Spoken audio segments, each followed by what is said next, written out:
नमस्कार, बहुत बहुत स्वागत है आपका। आप देख रहे हैं JK24/7 न्यूज। आपके साथ मैं हूं कुणाल गोस्वामी। देश में 2024 का लोकसभा चुनाव बेहद नजदीक है, जिसे लेकर पक्ष और विपक्ष की पार्टियों ने मोर्चाबंदी भी शुरू कर दी है।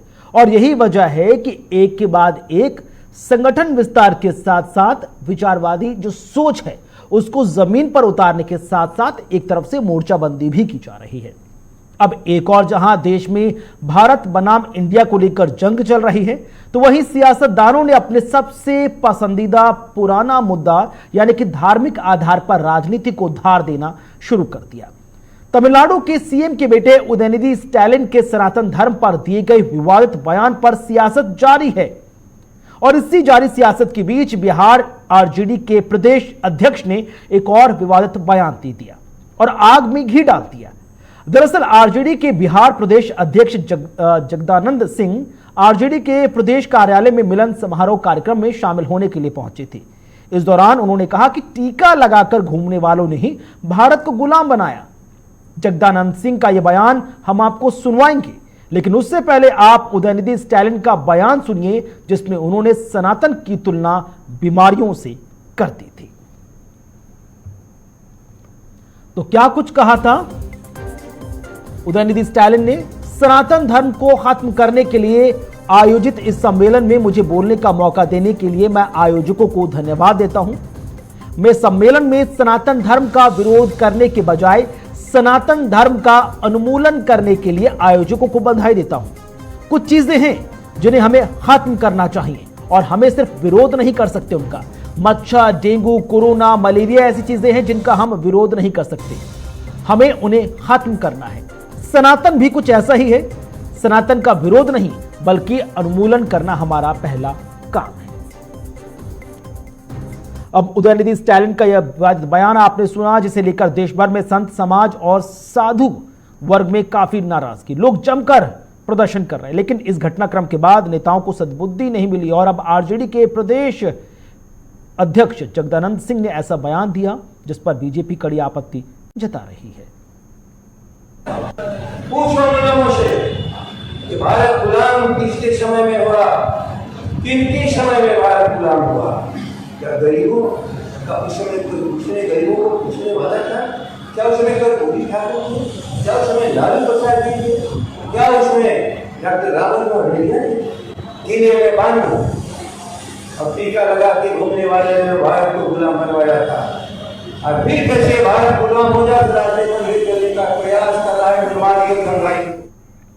अब बिहार आरजेडी अध्यक्ष जगदानंद और उदयनिधि स्टैलिन के बयान को बीजेपी ने मुद्दा बना लिया। बीजेपी इन बयानों को जमकर भुनाने की कोशिश में लगी और विपक्ष को घेर रही है।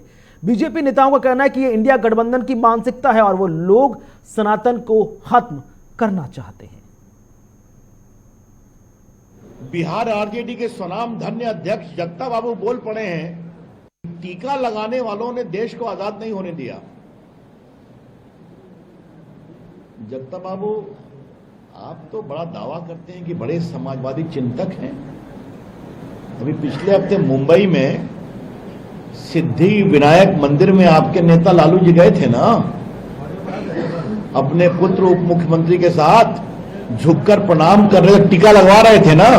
पहला सवाल मुझे सोनिया गांधी जी, राहुल गांधी से पूछना है, मुंबई की बैठक में आपने क्या तय किया है कि हिंदू आस्था और हिंदुत्व को बदनाम करना है? मैं फिर यह सवाल कर रहा हूं, सोनिया गांधी जी आप जवाब दें और राहुल गांधी जी आप जवाब दें। और इसीलिए 5 दिन हो गया स्टालिन के सनातन धर्म को खत्म करने के बयान पर राहुल, नीतीश और लालू की जुबान बंद है। क्या राहुल, लालू और नीतीश अपनी जुबान कब खोलेंगे? बिना सनातन को खत्म किए नहीं खोलेंगे। अगर नहीं माफी मांगे तो देश का सनातन, बिहार का सनातन एक एक पाएगा। इंडिया गठबंधन जिस तरीके से सनातन धर्म पर टीका टिप्पणी कर रही है, जिस तरीके से अनुचित और जितनी भी हम निंदा करें वो कम होगा। उनका कहना है कि सनातन धर्म का विनाश होना चाहिए, सनातन धर्म पूर्ण रूप से नष्ट हो जाना चाहिए। यही है इंडिया गठबंधन का असली चेहरा। तो चुनाव की तारीखों का ऐलान होना बहुत दूर है, लेकिन उससे पहले ही कहीं ना कहीं पोलराइजेशन की राजनीति के तहत इस तरह से बयानों का सिलसिला शुरू हो गया है। और यहां पर सबसे बड़ी विडंबना यह बात की है कि न सिर्फ सनातन धर्म को लेकर बयानबाजी हो रही है, बल्कि जिन नेताओं ने विपक्ष के गठबंधन का झंडा बुलंद कर रखा है, उन नेताओं की तरफ से बयान नहीं आ रहे कि वो इस तरह के बयानों का समर्थन करते हैं या विरोध करते हैं। ना हाँ कह रहे हैं ना कह रहे हैं, एकदम मझधार में लटके। और उसी पर चर्चा करने के लिए तीन खास मेहमान हमारे साथ जुड़े हैं। तीनों की तीनों आपकी टीवी स्क्रीन पर हम पेश करने जा रहे हैं। नीरज कुमार जी हैं, प्रवक्ता हैं बीजेपी से, बहुत बहुत स्वागत, शुक्रिया आपका। संदीप त्रिपाठी हैं, नेता हैं कांग्रेस से, बहुत बहुत शुक्रिया संदीप जी आपका। और साथ ही साथ प्रदेश सचिव हैं जेडीयू से राजेश तिवारी जी। राजेश जी आपका भी बहुत बहुत स्वागत, बहुत बहुत शुक्रिया आपका। राजेश जी, शुरुआत में आप ही से कर रहा हूं क्योंकि आरजेडी प्रदेश राजेश जी तक आवाज नहीं पहुंच पा रही। सबसे पहले टीम से दरखास्त है उनकी आवाज को दुरुस्त किया जाए, टेक्निकल डिफॉल्ट दूर किया जाए। संदीप जी, इन बयानों को किस तरह से आप समझ पाए हैं? आप तेज धारदार डिबेट के लिए बहुत जाने जाते हैं, लेकिन इन बयानों से क्या अर्थ निकाला जाए? उदयनिधि स्टालिन जो तुलना कर रहे हैं सनातन धर्म की डेंगू, मलेरिया, कोरोना से, या हम बात कर ले प्रियंक खड़गे की जो ये कहते नजर आए कि जिस धर्म में परिवर्तन की गुंजाइश नहीं है वो उस धर्म में विश्वास नहीं करते, या फिर अब जगदानंद जी की जिनका यह कहना था कि जो लोग माथे पर तिलक लगाते थे उन्होंने ही देश को गुलाम बनाया। इन बयानों से क्या अर्थ निकाला जाए? सबसे पहले मैं आपसे समझना चाहूंगा सर। देखिए, पहली बात तो जिस तरीके से भारतीय जनता पार्टी ने राजनीति का धार्मिक इस्तेमाल किया, धर्म का राजनीति में इस्तेमाल किया, कहीं ना कहीं आज उसकी परिणति है और बहुत सारी पार्टियां उस लड़ाई में जो है आज आमने सामने लड़ने का काम कर रही है। ठीक है, मैं ये बात क्यों कह रहा हूँ, दो तीन चीजें हमें समझनी होगी। इस सनातन वो धर्म है जिससे टूटकर बनता है बौद्ध धर्म, जिससे टूटकर बनता है जैन धर्म, जिससे टूटकर बनता है सिख धर्म। तो ये क्यों हो रहा है या क्यों हो रहा था, इस पे बात होनी चाहिए ना। अगर आप सही सनातनी है, हमारा घर टूट रहा है, तो अगर हम सनातन धर्मी हैं तो इस पे बात नहीं करेंगे, और हम बात करेंगे तो आप मुझे विधर्मी कहेंगे, आप मुझे राक्षस कहेंगे, तो ये नहीं चलेगा। आज देखिए जिस तरीके से धर्म की दुकान के नाम पर लगातार दलितों और पिछड़ों पर अत्याचार किया जाता है, और पिछड़ों को हे दृश्य देखा जाता है, दलितों को हे दृश्य देखा जाता है, कहीं ना कहीं ये विडंबना की बात है। मैं एक उदाहरण देता हूँ। यह सरकार, भारतीय जनता पार्टी की सरकार, संसद का उद्घाटन होना था, आदिवासी होने के वजह से हमारी महामहिम राष्ट्रपति को उस पूजा में आमंत्रित नहीं करते हैं। भाई क्यों? आज आप G20 का जो है चिट्ठी जारी करते हैं वो राष्ट्रपति के नाम पर जारी करते हैं, लेकिन आप उनको जो है उद्घाटन में नहीं सम्मिलित करते क्योंकि वह दलित है, वो आदिवासी है, वो महिला है। ये जो भारतीय जनता पार्टी की सोच महिला विरोधी और जो है पिछड़ा और दलितों के विरोधी है, और उसके बाद आप कहते हैं कि आइए हम हिंदू, सनातन तो हम लोगों का है, ये हिंदू के नाम पर कहते हैं आइए हम जो है हिंदूवादी सब इकट्ठे हो जाए। अरे भैया, हम इकट्ठा हो रहे हैं, लेकिन हमारे अधिकारवा को मत खाइए। आप अधिकार खा जाइएगा, हमारा हिस्सा खा जाइएगा, और उसके बाद कहिएगा कि आइए हम जय बुलाए। कहां से, कौन से तेल पानी पेट में जाना चाहिए ना, हमारी पेट की रोटी खा जाइएगा, हमारा जो है नौकरी खा जाइएगा, हमारी जमीन खा जाइएगा, और उसके बाद कहिएगा कि आइए हमारी। यानी कुल मिलाकर आपका कहना यह है कि सनातन धर्म के पतन की शुरुआत करने वाले जो लोग थे आज वही उसका सबसे पहले उद्बोधन करते नजर आते हैं। राजेश जी, आप तक आवाज पहुंच पा रही सर? आप राजेश जी आवाज पहुंच पाइए सर, आप तक नहीं पहुंच पाई, ठीक है। नीरज जी, एक के बाद एक चुनाव से पहले जिस तरह के बयान निकलकर सामने आ रहे हैं, बीजेपी लगातार इन मुद्दों को लेकर झंडा बुलंद कर रहे हैं कि भाई सनातन का इस तरह से अपमान नहीं होना चाहिए। सनातन एक ना सिर्फ एक विचारधारा है, बल्कि एक पूरी तरह से देखा जाए तो समाज को एकत्र करने का पूरा फॉर्मूला था।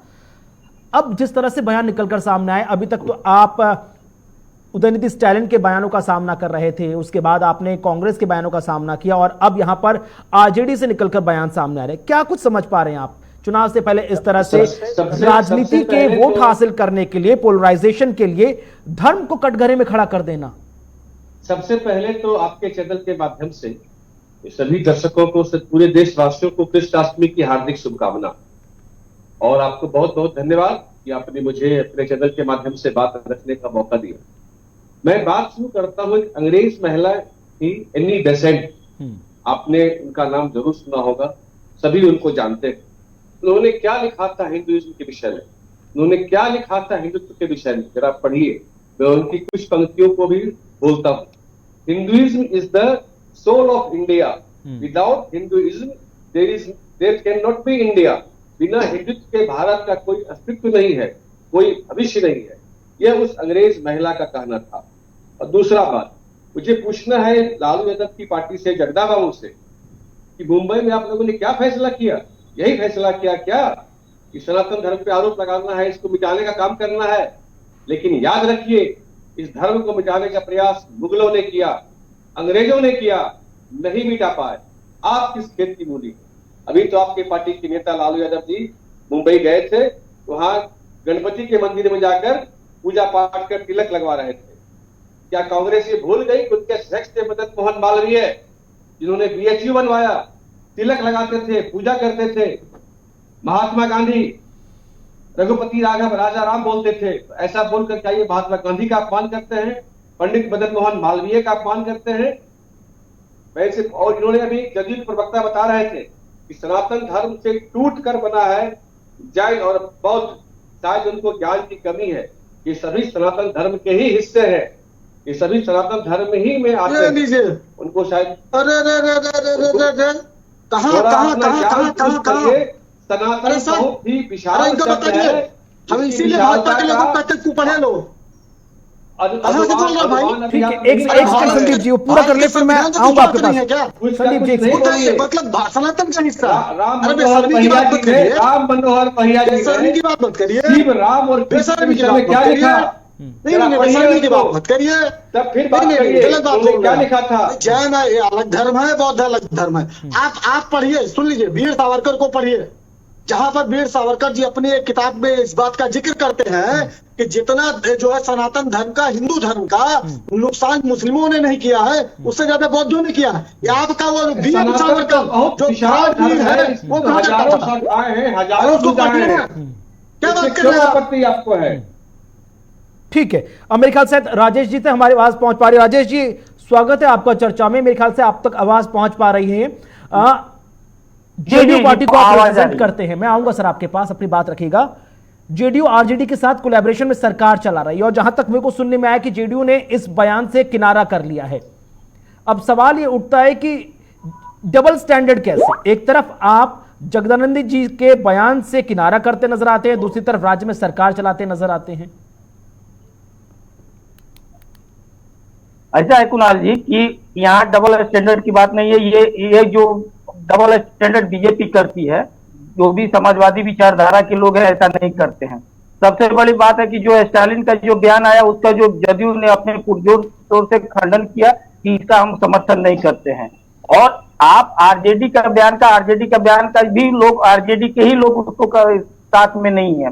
इस तरह का कहना, अगर उस तरह से कहिएगा तो बीजेपी का देखिए, जिस राम का अस्तित्व को नकार दिए थे जीतनराम मांझी, उस मांझी जी को अमित शाह जी अपने गोद में बैठा लिए, उस मांझी जी को आज साथ में रखे हुए हैं, जिनको लेकर के पूरा ब्राह्मणवाद पर वो उन्होंने क्या क्या बोला है ब्राह्मण समाज के लिए जीतनराम मांझी। उसके बाद आज बीजेपी उनको साथ में रखे हुए, गठबंधन किए हुए, साथ में मिलाए हुए, तो इसको क्या कहिएगा? बीजेपी के पास कोई ये लोगों के लिए, ये लोग सनातन को क्या ये समझेंगे? ये तो धर्म को धंधा समझने वाले बीजेपी वाले लोग हैं।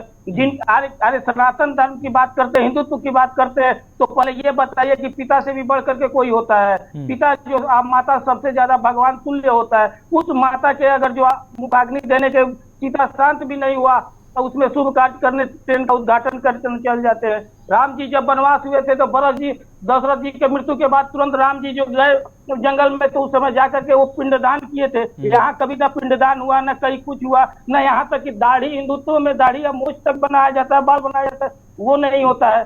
पिताजी के मरने के बाद जाकर दर्शन करते हैं, न दर्शन भी नहीं करते हैं। वही दूसरा कोई अगर जो पार्टी का अगर होता है तो जाकर के पुष्पांजलि करते हैं। ये क्या है? ये दिखाता है कि इन लोगों का धर्म से कोई मतलब नहीं है, ये धंधा बना नहीं सर, धर्म से तो सर हर किसी ने फिर दोहरे चेहरे ओढ़ रखे हैं। उदयनिधि स्टालिन ने जिस तरह से बयान दिया ना, आप उसका खंडन करते नजर आए, ना कांग्रेस की तरफ से बयान निकलकर सामने आया। यही तो, इसी बात की तो नाराजगी है उदयनिधि के। आप जाके आप इतिहास को उठाकर देखिए, तमिल फिल्मों के सुपरस्टार रहे हैं।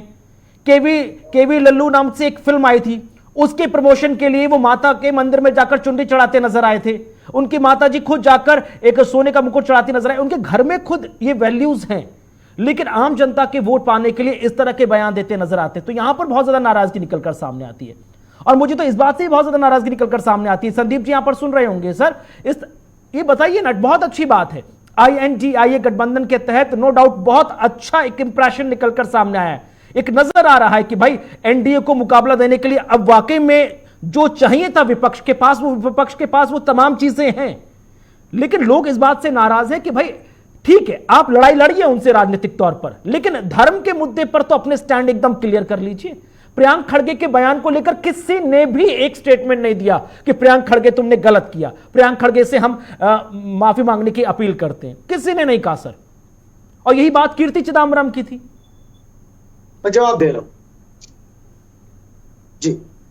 कुणाल जी देखिए, मैंने एक बात कही कि सनातन धर्म हो या कोई भी धर्म हो, जब उसमें कमियां होती हैं, सनातन धर्म में शास्त्रार्थ की प्रक्रिया रही है कि जब भी कोई जो है मत या कोई जो अगर कुरीतियां समय के साथ आ जाती हैं, उसके लिए, उसके निवारण के लिए जो है शास्त्रार्थ होता है। बिल्कुल सर। और शास्त्रार्थ में जो कमियां होती हैं उसको निकाला जाता है। लेकिन ये धर्म के ठेकेदार में कहूं या नेशनल दलाल अलायंस के लोग आज धर्म के जो है लंबरदार बन के किस तरीके के काम कर रहे हैं, मैं 2-3 एग्जाम्पल देना चाहता हूं। देखिए, आज पहली बात तो एक बात और मैं बता दूं कि आज भारत जोड़ो यात्रा, आज वो सुनहरी तारीख है कि आज राहुल जी ने भारत जोड़ो यात्रा का शुभारंभ आज के ही दिन किया था। और आज ये लोग, अगर हमारे गठबंधन का नाम इंडिया हो जाता है तो इनको नफरत हो जाती है इंडिया से। भाई हमारी भारत जोड़ो यात्रा थी, आप भारत से भी नफरत करिए। आपकी दिक्कत ये है कि आज आप इकोनॉमी में फेल, रोजगार देने में फेल, जो है उद्योग धंधों में, सारे मुद्दों में फेल हो गए हैं। तब आप एग्जाम्पल पंकज बाबू, अरे कमल बाबू, भारत का जीडीपी देखिए कितना हो रहा है। नीरज पंकज कमल, और आप अच्छा तो अंबुज, अरे अंबुज भाई सुन लो, और आप राहुल गांधी की बात करते हैं। अरे तो भाई सुन लो, अरे भैया मंदिर में लोग लड़कियां खेलने जाते हैं। ठीक है, एक सेकंड, ठीक है नीरज जी, एक सेकंड कंप्लीट कर ले, फिर मैं आऊंगा आपके पास। नीरज जी एक सेकंड कंप्लीट कर ले। ठीक है, अरे नीरज जी है भाई, उनको पढ़ना पड़ेगा ना। ठीक है, ठीक है, ठीक है नीरज जी उन्हें 1 मिनट दे दीजिए, वो कंप्लीट कर लेंगे, फिर मैं आऊंगा आपके पास सर। चलेगा, ठीक है जी। हाँ, बिना निवेदन। तो मैं सिर्फ कहना यह चाहता कि धार्मिक इस्तेमाल कैसे करते हैं, मैं 2 एग्जाम्पल दे रहा हूँ। एक तो मैंने जो है महामहिम राष्ट्रपति जी का दिया, दूसरा मैं देता हूं कि हमारे उत्तर प्रदेश के मुख्यमंत्री माननीय आदित्य योगीनाथ जी हैं, जो कि एक योगी है। वो कहते हैं कि हम योगी हैं, और योगी कैसे हैं कि वो जो है MSc करते हैं, MSc करने के बाद उनके चाचा जी एक मठ के मठाधीश होते हैं, नाथ संप्रदाय का जो कि हेड ऑफिस है उसके मठाधीश होते हैं। वो डायरेक्ट MSc करने के बाद उन पर रिसर्च करने आते हैं और तुरंत मठाधीश बन जाते हैं, परिवारवाद का पहला प्रतीक। दूसरी चीज, वो नाथ संप्रदाय जो कि भगवान राम के पहले का संप्रदाय है, उसके मुखिया, जिसका काम है कि धर्म का प्रचार करना, नाथ संप्रदाय का प्रचार करना। लेकिन बाबा जी का तो CM बनना है भैया। अब आप कहिएगा कि सनातन नुकसान में जा रहा है, रसातल में जा रहा है, तो कहाँ नहीं जाएगा? ठीक है, राजनीति, ठीक है, ठीक है संदीप जी, ठीक है नीरज जी को बोल दीजिए। ठीक है सर, सनातन नीचे जाएगा ना। और सुनिए, एक उदाहरण सर, और एक लास्ट उदाहरण, ये तोयत जी को बड़ी जल्दी है सर। एक उदाहरण मैं और दे देता हूँ। जिस तरीके से अभी हमारे योगी जी गए प्रधानमंत्री जी को राम मंदिर के जो है, जो होना है वहां पर शिलान्यास होना है या जो कुछ भी होना है, उसके लिए निमंत्रण देने गए। मैं सिर्फ एक चीज जानना चाहता हूं कि आदित्य योगीनाथ जी किस हैसियत से प्रधानमंत्री जी को बुलाने गए थे, क्योंकि वो ट्रस्ट के मुखिया नहीं है, न ट्रस्ट में सदस्य है। ट्रस्ट एक मंदिर बना रहा है, उसमें आपका क्या योगदान है कि आप प्रधानमंत्री को बुलाने गए थे? वो उस राज्य के मुखिया है सर, और उनके साथ बकायदा पूरी टीम गई थी, तो मंदिर ट्रस्ट के लोग भी वहां पर मौजूद थे शायद। मुख्यमंत्री अरे सुन लीजिए, नहीं थे, कोई नहीं था, अधिकार कोई नहीं था। सुन लीजिए, थोड़ा अगवा वाली बतिया सुन लीजिए। मैं ये कह रहा हूं कि अगर आपको ये लगता है कि उत्तर प्रदेश में मंदिर बन रहा है, आप उसके मुखिया होने के नाते उसको बुलाने गए, तो सुप्रीम कोर्ट ने मंदिर के साथ साथ एक मस्जिद का भी डिसीजन दिया था। वो मस्जिद कितनी बनी, कहां तक बनी, उसकी जिम्मेदारी किसकी? आप कहते हैं सबका साथ सबका विकास, कुछ ना करिएगा, पिछड़ों के साथ सबका साथ सबका विकास और सबका विश्वास, ये तीनों चीजें बहुत ज्यादा जरूरी है एक समग्र विकास के लिए। ठीक है नीरज जी, बात पूरी कीजिए अपनी। ठीक है, ये विषय से भटकाएंगे इसको, लेकिन हम लोगों को विषय पर ही रहना है, जरा बेहतर रहेगा। से भटकाने का प्रयास मत करिए। भारत और सनातन धर्म, भारत और जरा सुन लीजिए मेरा दो पंक्ति बढ़िया से, भारत और सनातन धर्म आंतरिक रूप से एक दूसरे से जुड़े हुए हैं। भारत वह भूमि है जहां वेद आया सामने, और इस वेद से रामायण महाभारत एक तरह के ग्रंथ निकल के सामने आए।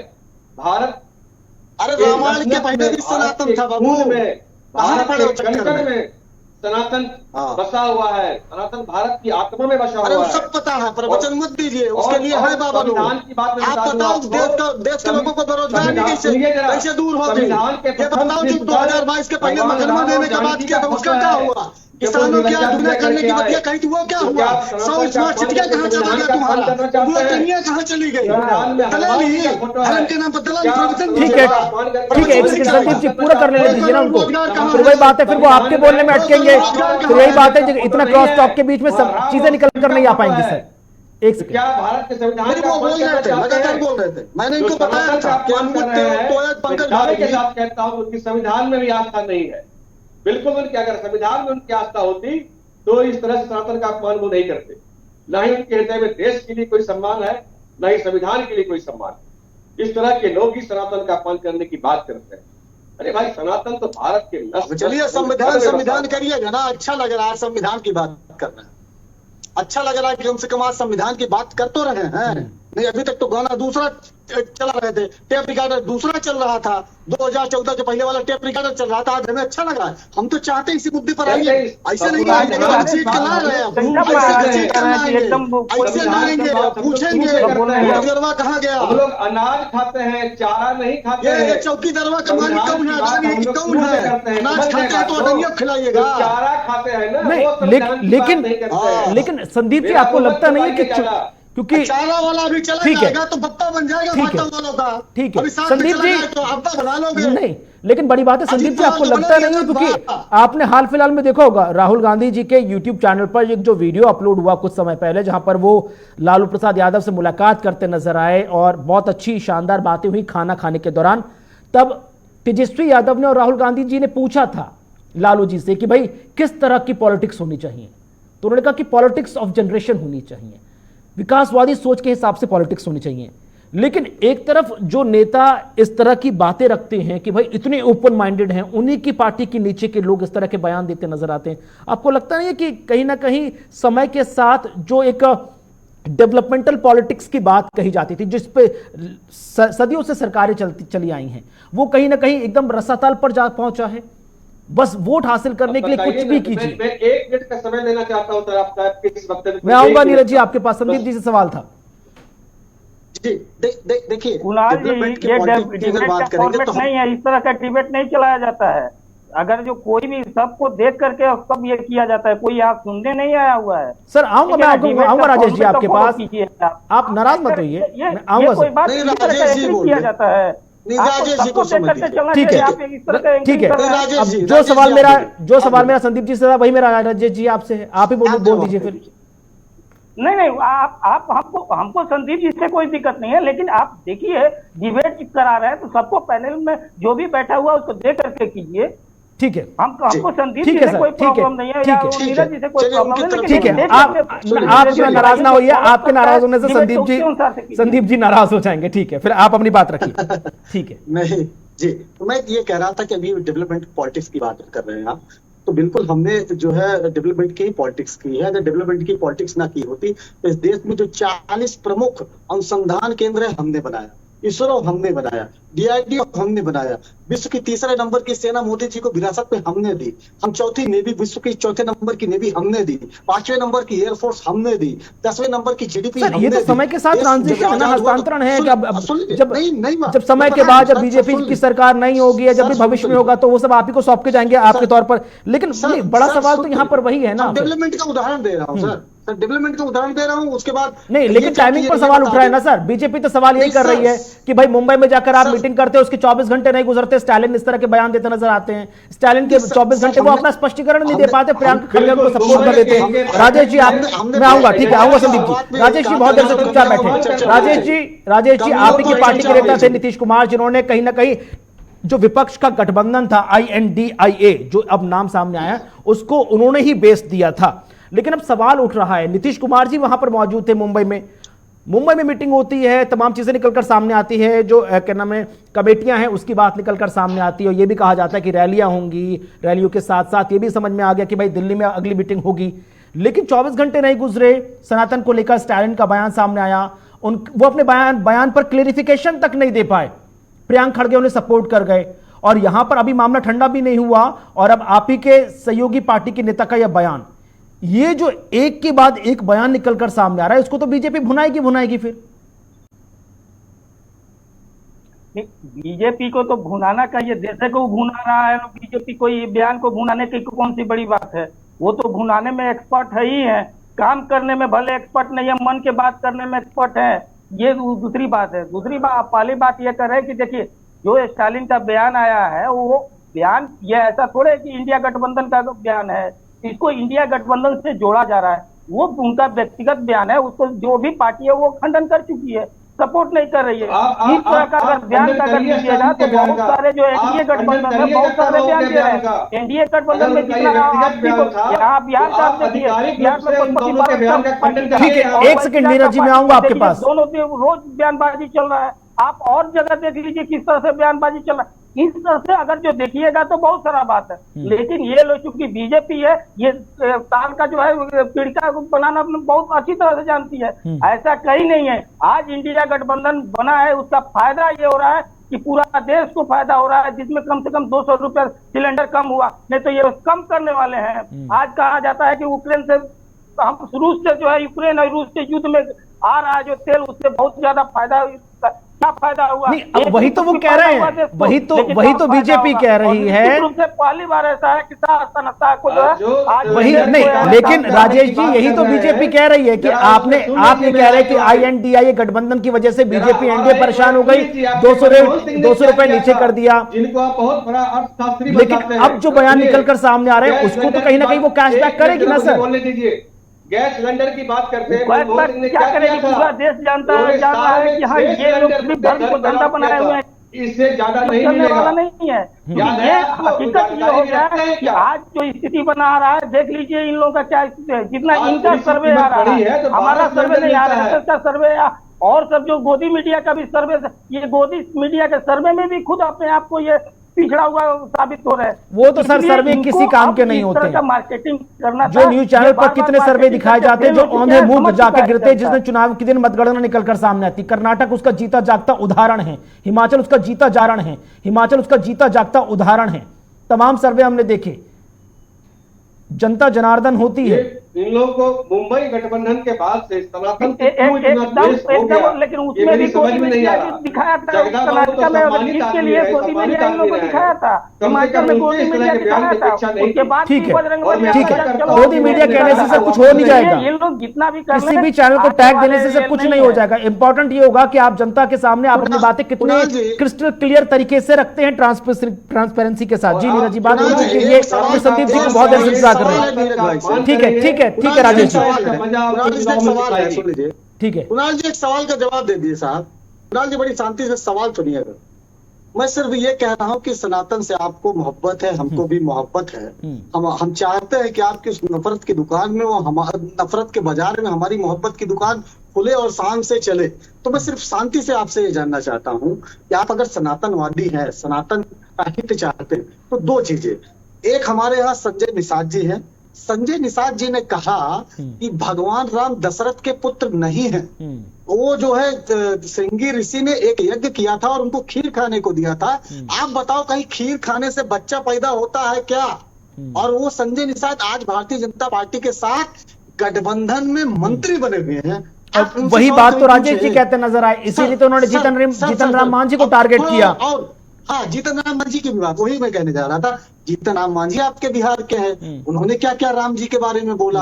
आप सवाल विपक्ष के लोगों से तो पूछते हैं, लेकिन अपने चचा, अपने फुफ्फा, अपने मौसा से उनसे नहीं पूछते जिनसे गठबंधन करते हैं। नीरज जी, सवाल बहुत साफ है। जो आपके साथ खुद खड़े हैं, जब वो खुद सनातन धर्म का अपमान कर रहे हैं, जो तमाम देवी देवताओं का अपमान कर रहे हैं, तो आप फिर जब खुद के दामन में दाग हैं तो आप दूसरों से क्लेरिफिकेशन कैसे मांग रहे हैं? मेरे साथ वो तब खड़े हैं जब उनको एहसास हुआ कि सनातन का अपमान नहीं करना है। सनातन सिर्फ भारत का ही नहीं, वैश्विक धर्म है सनातन। ये पूरी पृथ्वी पर सनातन धर्म के लोग अरे तो जीतन राम मांझी को मारो भाई, निकालो बाहर, करो बाहर फेंको। जीतन राम मांझी को निकालो, मतलब लप्पो करोगे, गठबंधन भी करोगे, वोट भी लोगे, सत्ता में भी रहोगे और दलाली भी करोगे, ये नहीं चल पाएगा ना। नीतीश कुमार जी ने, अरे भाई निकालो, जीतन राम मांझी को निकालो, उनको संजय निषाद को निकालो, ओम प्रकाश रात भर गरियाता है उसको निकालो। स्वामी प्रसाद मौर्य अभी आपके यहाँ से नई ट्रेनिंग लेके आया, फिर तो नौटंकी कर रहा है। उसके पहले आपने मंत्री बनाया, तब भी गौरी गणेश को गाली देता था और मैं देवी देवताओं को गाली देता था। तो हम तो तब भी विरोध कर रहे थे, आज भी विरोध कर रहे हैं। हम ये कह रहे हैं कि इस तरीके की। और दूसरी बात, मैं फिर कहूंगा कि एक जो है प्रगतिवादी सोच के तहत अगर हमारे धर्म में कमियां हैं तो उस कमियों को हम अगर हितैषी हैं तो हम बात करेंगे। हमारे नीरज भाई दारू पीने लगे और मैं इनका हितैषी होऊंगा तो मैं कहूंगा नीरज भाई दारू मत पियो, लीवर खराब हो जाएगा। तो मैं इनका दुश्मन थोड़ी ना हूँ। हम चाहते हैं कि नीरज भाई स्वस्थ रहे, हम उसकी कमियों को बताएंगे कि नीरज भाई ये कमी है, दारू मत पियो, गंदी बात है, दारू पियोगे ना ठीक है संदीप जी, ठीक है नीरज जी बात कंप्लीट कीजिए। मनमोहन सिंह ने कहा था कि देश के संसाधन पर पहला अधिकार मुसलमानों का होगा, लेकिन भाजपा उन्होंने कहा था विश्वास करती है, हिंदू मुस्लिम सभी के लिए काम करती है। मोदी जी की जो योजनाएं बनती है ये देख कर नहीं बनती कि जाति के लोगों को इसका फायदा मिलेगा, धर्म के लोगों को इसका फायदा मिलेगा। खदेड़ने वाला आदमी हो। पसमानदा सम्मेलन क्या है? चाय वाले का कल्याण नहीं करे, उनके बेटा बेटी के पढ़ने के लिए स्कूल और कॉलेज तक चाय वाले का बेटा बेटी को नहीं दिए। वो चाय वाले को बेटा चाय बेचने वाले उनके चाय वाले बेटा बेटी। ठीक है, बहरहाल देखने वाली बात इतनी होगी कि आने वाले वक्त में चुनाव से पहले जितनी जल्दी हो सके उतनी जल्दी इस तरह से राजनीति का, धर्मों का जो राजनीतिकरण हो रहा है उस पर लगाम लगे। साथ ही साथ जिन मुद्दों पर चुनाव होने चाहिए उन मुद्दों पर ही तमाम राजनेता केंद्रित रहे। बहुत बहुत शुक्रिया आप तीनों खास मेहमानों का हमारे साथ इस चर्चा में शामिल होने के लिए। समय इतनी ही इजाजत दे रहा था, नहीं तो चर्चा को और आगे बढ़ाते। एक के बाद एक तमाम तरह के जो राजनेताओं की तरफ से धर्म को लेकर, सनातन परंपरा को लेकर जो विचार निकलकर सामने रहे, जो बयान निकलकर सामने रहे, वो कहीं ना कहीं उनकी सोच को जाहिर करते हैं। समय के साथ साथ जिस तरह से सनातन धर्म ने अपनी विचारधाराओं के माध्यम से न सिर्फ अखंड भारत की एक नींव रखी है, बल्कि साथ ही साथ इस बात का उदाहरण पेश किया है कि सनातनी सोच के आधार पर आप कितने विकासवादी हो सकते हैं। आप सनातन धर्म को इग्नोर कर सकते हैं लेकिन डिनाई नहीं कर सकते। बहरहाल चर्चा में आज बस इतना ही। वक्त छोटे से ब्रेक का, खबरें आगे भी जारी रहेंगी।